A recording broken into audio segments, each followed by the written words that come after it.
देखिए पहला जो प्रश्न पूछा गया है, केवट का तत्सम रूप है। ऑप्शन ए में कैवर्त है, बी में कपर्दिकी है, सी में कर्तव्य है और डी में कपाट है। तो देखिए केवट का जो तत्सम रूप है ये कैवर्त होता है, अर्थात इसके लिए ऑप्शन ए सही है। अगला पूछा गया प्रश्न है, वज्रांग शब्द का तद्भव रूप प्रचलित है। ए में बजरंग, बी में वज्र अंक, सी में ब्राजांग और डी में बजंग। तो देखिए वज्रांग शब्द का जो तद्भव रूप है ये बजरंग होता है, अर्थात इसके लिए ऑप्शन ए सही है।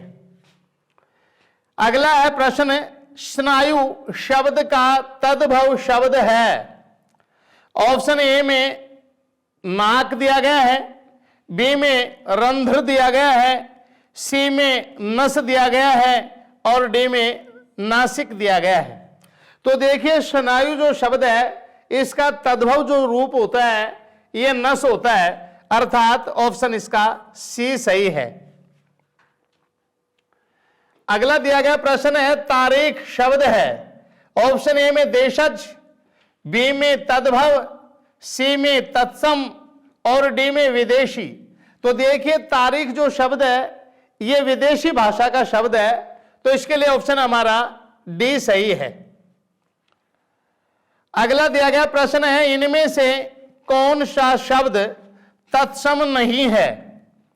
ए में उलूक, बी में हाथी, सी में गर्दभ और डी में राष्ट्र। तो देखिए इनमें से जो शब्द तत्सम नहीं है, ये उलूक भी जो है ना तत्सम शब्द होता है, फिर गर्दभ भी तत्सम शब्द है, राष्ट्र भी तत्सम शब्द है, लेकिन इन चारों ऑप्शनों में से ये जो हाथी शब्द है ये तत्सम शब्द नहीं है, अर्थात इसके लिए ऑप्शन बी सही है कि हाथी जो शब्द है ये तत्सम शब्द नहीं है।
अगला प्रश्न पूछा गया है, निम्नलिखित में से विदेशी शब्दों का समूह है।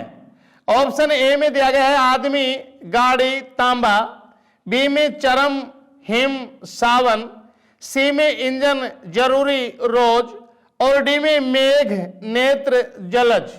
तो देखिए इन चारों ऑप्शनों में से जो विदेशी शब्दों का समूह है ये ऑप्शन हमारा सी है। इसमें इंजन भी विदेशी शब्द है और जरूरी भी विदेशी शब्द है और रोज भी विदेशी शब्द है।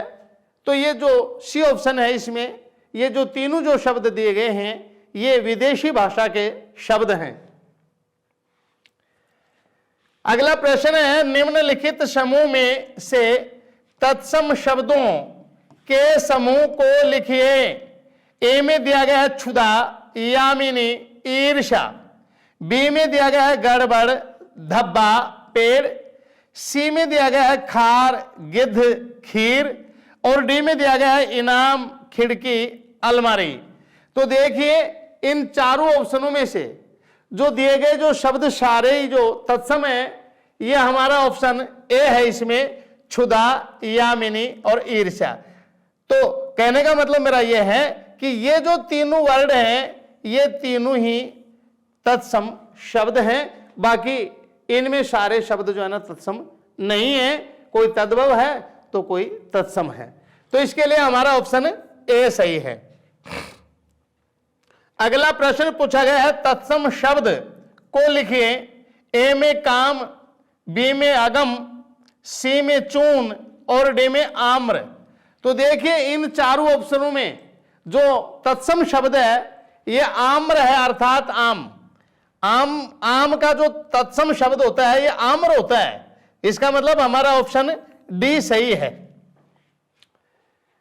अगला दिया गया प्रश्न है दीप शब्द का चयन कीजिए। अर्थात इन ऑप्शनों में हमें यह देखना है कि जो दीप शब्द है ये तत्सम है या तद्भव है। तो इनमें से देखना हमें, ए में दिया गया है तत्सम, बी में दिया गया है अर्ध तत्सम, सी में दिया गया है देशज और डी में दिया गया है तद्भव। तो देखिए हमारा ये जो दीप शब्द है ये तत्सम शब्द है, तो इसके लिए ऑप्शन हमारा ए सही है, तत्सम। अगला दिया गया प्रश्न है तद्भव शब्द का चयन कीजिए। ए में काष्ठ, बी में कांच, सी में यजमान और डी में उन्मना। तो देखिए इन चारों ऑप्शनों में जो तद्भव शब्द है ये कांच है, कांच, अर्थात इसके लिए ऑप्शन बी सही है, जबकि काष्ठ, यजमान, उन्मना ये तत्सम शब्द हैं, तद्भव शब्द नहीं हैं। अगला दिया गया प्रश्न है आंख शब्द का तत्सम रूप है। ए में अक्षी, बी में रोशनी, सी में अक्षी, डी में दृष्टि। तो देखिए आंख का जो सही तत्सम शब्द होता है ये अक्षी होता है, अर्थात इसके लिए ऑप्शन ए सही है। अगला प्रश्न है सतसई तद्भव शब्द का तत्सम रूप है। ए में सौषति, बी में शताब्दी, सी में सप्तशती और डी में शब्द शती। तो देखिए सतसई इसका जो सही तत्सम रूप है यह होता है सप्तशती, 700। तो कहने का अभिप्राय मेरा यह है कि सतसई का मतलब है 700, तो इसमें हमारा ऑप्शन सी सही है, सप्तशती। अगला प्रश्न है निम्न में से तत्सम शब्द का चयन कीजिए। ए में दिया गया है कोसा, बी में दिया गया है कुपात्र, सी में दिया गया है काहिल और डी में दिया गया है किसान। तो इनमें हमारा जो तत्सम शब्द है ये कुपात्र है, अर्थात कपूत का तत्सम जो शब्द है ये कुपात्र है। नीचे लिखे शब्दों में से तद्भव शब्द छांटिए। ए में विषय, बी में अनुच्छेद है, सी में स्वार्थ है और डी में सूत है। तो देखिए इन चारों ऑप्शनों में से जो तद्भव शब्द है यह हमारा डी है, डी, क्योंकि विषय, स्वार्थ, अनुच्छेद ये तत्सम शब्द हैं, जबकि इनमें सूत जो शब्द है यही क्या है, तद्भव शब्द है, अर्थात इसमें ऑप्शन हमारा डी है। अगला प्रश्न है इसमें भी हमें तद्भव शब्द को छांटना है। नगद, बी में कन्या, सी में चित्कार और डी में माता। तो देखिए इसमें हमारा जो सही आंसर वाला ऑप्शन है ये ए ऑप्शन है, नकद।